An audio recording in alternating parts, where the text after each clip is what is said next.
Pemirsa, kita lanjutkan diskusi kita yang tergilas oleh simulator.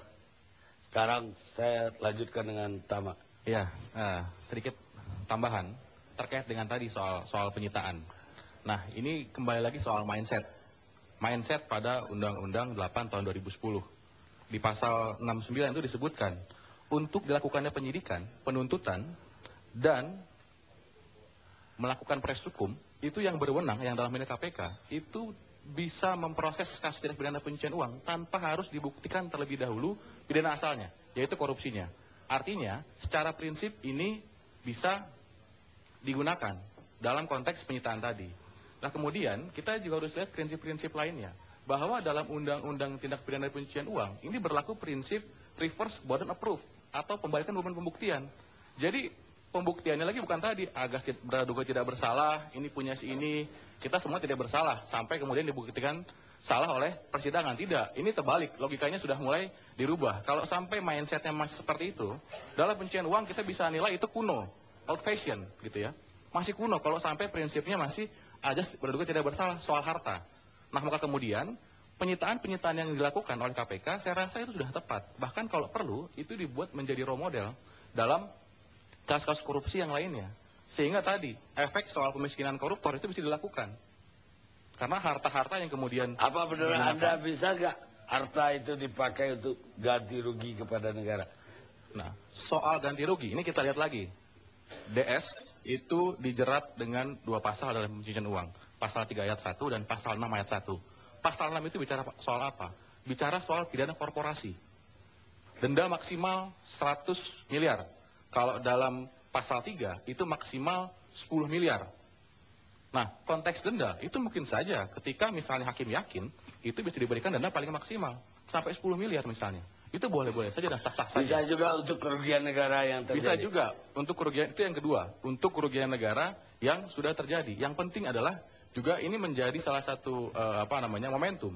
Kalau pasal 6 tadi terbukti, ini bisa menjadi contoh bahwa korporasi itu bisa dipidana. Yang dalam hal ini nggak cuma bicara soal nggak bicara soal perusahaan saja, tapi juga partai politik misalnya ke depan kalau ada yang kena kasus pencucian uang. Nah, jadi pada titik ini saya menilai bahwa sejumlah penyitaan yang dilakukan oleh KPK itu sudah tepat. Dan kemudian juga upaya-upaya untuk melakukan sejumlah pemeriksaan anggota DPR ini juga perlu dilanjutkan. Sehingga kelihatan bagaimana mekanisme penganggaran, apakah kemudian sejumlah pemberitaan yang ada itu sudah cukup dan merepresentasikan kasus yang ada. Bagaimana Anda melihat sekarang anggota DPR yang disebut di majalah Tempo, ada yang menuntut majalah Tempo, karena di situ tidak hanya sekedar DPR ikut menyetujui anggaran itu, tapi juga ada aliran dana ke DPR-nya. Ada 4 miliar kepada fraksi yang pimpinan bagar dari Demokrat, 4 miliar yang dari Golkar, ada 2 miliar di PDIP. Bagaimana? Ada dapat informasi apa tuh tadi? Ya, sejauh ini kan kalau kita lihat pemberitaan yang dilansir oleh Tempo itu kan hampir sebagian besar bicara soal wawancara, pengakuan. Artinya pemberitaan tersebut silahkan saja kalau ada yang keberatan lakukan proses hukum, silahkan saja. Tetapi tentu apa yang dilakukan oleh Tempo itu semua dasarnya sejumlah kesaksian-kesaksian. Jadi saya rasa inilah yang kemudian penting ke depan. Yang terlihat di situ bahwa apa yang terjadi di pemeriksaan itu Tempo dapat eksklusifnya. Oh, saya rasa tidak ada wawancara kepada KPK misalnya. Enggak ada juga wawancara dengan yang lain kecuali mantan para anggota DPR. Jadi semacam cerita aja di situ. Iya, saya rasa. Anda dapat informasi yang sama enggak? Oh, sejauh ini semuanya hanya tadi dari majalah. Baca di situ dan kemudian ya yang terlihat ya tadi semuanya hampir sebagian besar bicara soal. Saya sebagai alumnus Tempo percaya bahwa itu data dan ada datanya, nggak mungkin tanpa data. Ya, tapi tentu begini kan. Tadi tentu dalam perspektif kita dari masyarakat itu menilainya kan tidak bisa bahannya apa, buktinya apa. Kita sejauh ini hanya melihat bagaimana tadi ada nggak mekanisme penganggaran. Ada nggak bicara soal kewenangan DPR yang kemudian itu potensi untuk adanya loophole? Menurut Direktur pendapatan di luar pajak Departemen Keuangan memang harus persetujuan DPR. Betul. Tidak bisa itu cair begitu saja dari Departemen Keuangan. Betul. Maka dari ini saya rasa penting juga, jadi nggak cuma hanya bicara DPR, tapi juga kementerian juga perlu ada yang diperiksa. Paling tidak untuk memastikan bagaimana mekanisme yang sebenarnya. Karena kalau di atas kertas sudah jelas, tidak bisa misalnya adanya anggaran masuk kemudian nggak dianggarkan lagi, ada pembelajaan, itu sudah keliru secara hukum sudah bermasalah. Tapi itu perlu dipastikan. Baik, saya selamat datang Prof. Saya harus buka dengan Prof tadi, tapi walaupun Prof datang agak terlambat. Jadi kita membukanya tadi, ada seorang pejabat kepolisian yang dari awal karirnya itu lebih banyak di lantas. Ternyata sekarang terungkap punya 20 aset, bahkan rumah-rumah luar biasa besarnya, luar biasa juga mewahnya, dan punya 3 SPBU. Dan lebih dari itu ternyata menurut majalah Tempo bahwa banggarnya DPR terlibat di dalam anggaran ini. Bagaimana Profesor melihatnya? Apa ini luar biasa dari sejarah pengungkapan kasus korupsi atau bagaimana? Apa yang terjadi? Ya, pertama-tama mohon maaf agak terlambat sedikit. Begini, saya juga agak bukan saja heran tetapi juga agak terkejut melihat apa yang dinamakan dalam dunia kriminologi teori apel busuk. Buah apel busuk. Kalau satu busuk, maka yang lain-lain juga akan ikut busuk. Hanya busuk ini, kalau pakai bahasa rakyat di akar rumput, ini sudah kurang ajar. Bukan saja luar biasa pakarnya, tapi ini sudah kurang ajar. Dari segi kode etik kepolisian, sebetulnya pimpinan polisi harus minta mundur karena tidak mampu mendidik, menjaga integritas kepolisian.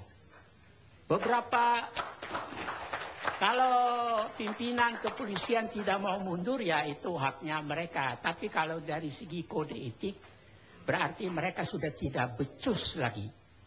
Atau Bapak Presiden harus memanggil dan meminta pertanggungjawaban. Sebetulnya, ketika saya membaca beberapa hari yang lalu, saya membuka-buka kembali masalah buku korupsi di Belanda. Itu 22 tahun yang lalu ditulis tentang korupsi juga di kepolisian. Dan ternyata tidak hanya di Belanda dan di Amerika itu ada korupsi di kepolisian. Tapi korupsi di kepolisian itu biasanya kecil-kecil. Tapi ini luar binasa atau luar biasa ini. Tidak hanya SPBU dan rumah, malahan istrinya juga melebihi daripada ketentuan yang sudah ada. Jadi saya merasa, kalau saya tidak salah, Pak Karni biasanya kan cuma paling banyak 2, atau kalau menurut keyakinan agama ya 4. Tapi ini kok saya katakan bukan saja 3, tapi dia membohongi dengan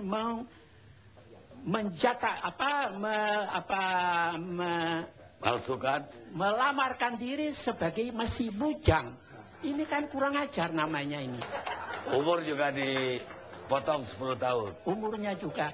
Sekarang baru saya mengerti mengapa kepolisian itu seperti duduk di arang panas di kursi ketika KPK datang mau menyita dokumen-dokumen di bagian lalu lintas.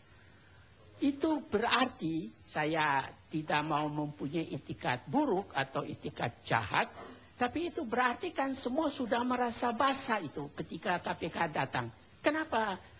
Kalau mereka punya itikat baik, mestinya silakan masuk dan sita semua saja.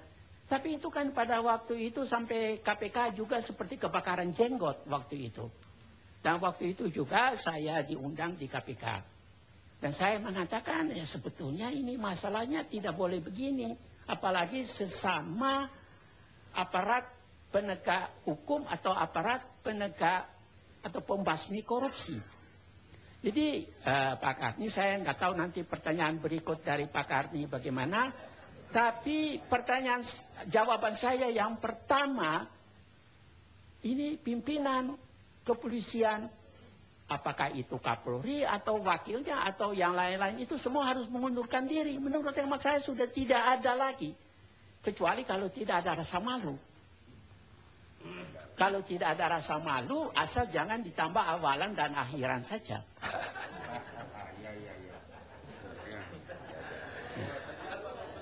Pertanyaan saya berikutnya, Prof. Sistem setelah reformasi itu menempatkan DPR itu terlibat dari awal dalam proyek-proyek itu. Artinya sampai detail apa yang akan dibayar pun DPR mengawasinya. Karena itu juga ada banggar di DPR. Tapi di media, khususnya majalah Tempo hari ini, itu DPR-nya pun dibilang terlibat. Ini apa sistem ini salah ataukah? Ya, saya kira Manusia kalau Indonesia. saling melempar kesalahan itu sudah biasa, Pak Karni. Menurut hemat saya, partai dan pimpinan partai ikut juga salah. Memilih orang-orang yang mestinya sejak semula sudah tahu bahwa ini adalah bajingan-bajingan yang akan mau ditaruh. Jadi saya merasa aneh kalau pimpinan partai kemudian menyalahkan mereka. Kan begitu. Ini kalau ditelusuri kembali, ya, dan saya tidak mau nanti dipanggil di polisi karena dituduh memfitnah atau menghina atau apa. Mestinya partai itu sejak semula orang-orang ini sudah harus ditelusuri track recordnya. Saya melihat, kalau boleh saya tambah sedikit, ini sekarang, ya boleh saja Bapak nggak setuju. Oh ya. Sebab begini Pak, coba saya barusan juga baca di koran, ada seorang tokoh partai juga diberikan gelar Doktor honoris causa oleh sebuah universitas swasta. Padahal Mahkamah Agung sudah memutus bahwa pimpinan Profesor Doktor ini adalah seorang bajingan besar. Nah itu bagaimana kok bisa salah satu ketua partai itu bisa menerima doktor honoris causa, terlepas dari doktor itu gelar hanya suatu kehormatan. Jadi saya berpikir ini tidak berarti lalu parlemen itu harus dibubarkan atau ditutup, tidak. Partai-partai itu juga semua ikut bertanggung jawab untuk memilih. Bukankah pada waktu mendaftar sebagai caleg dimasukkan juga riwayat hidupnya? ya tapi nyatanya ia mengawasi dan yang diawasi, walaupun bukan hanya dalam kasus ini, dari fakta-fakta selama ini, korupsi semua. Apa yang terjadi? Yang saya mengatakan beberapa waktu mengenai seorang tokoh AU itu, ini kan pangkat belanga menuduh pangkat wali, dua-dua sama hitamnya gitu kan Pak Karni. Jadi jangan sampai ada yang mau mencuci tangan. Saya kok heran itu di Indonesia ini. Kalau ada apa-apa selalu ditunjuk orang lain, padahal dirinya sendiri nggak ini buruk muka cermin dibelah, itu kan begitu. Kita rehat pada pantat wali dan pantat belanga.